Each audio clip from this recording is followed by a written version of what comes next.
सम्पूर्ण साथीभाइहरू म्याच हेर्नु न हाम्रो हारे पनि यो म्याच हाम्रो नेपालले जुन खेलेको छ त्यो बलर त वरिष्ठै बलर होला तर यसलाई हाम्रो खेलाडीले कति राम्रो धोबी हानेको छ हेर्नु यो गेममा यति यो ब्याटिङ हेर्दा पनि चित्त बुझ्छ क्या हारे पनि आफूलाई हाम्रो खेलाडीलाई साथ सहयोग हुनु पनि कति राम्रो खेल्ने रहेछ हेर्नु त अलिअलि बिचरा त्यो बलरको पसिना छुटिसक्यो र हाम्रो खेलाडी हाँसी खेलिरहेको छ क्या उसलाई सिरियसनेसै छैन उसलाई टेन्सनै छैन कि यसलाई म खेल्दिनँ भने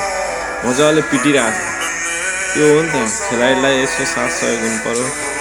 म्याचमा यो चाहिँ मैले देख्दा साह्रै रमाइलो लाग्यो क्या तपाईँहरूले यो फेरि दोहोऱ्याएर हेर्नु सक्नुहुन्छ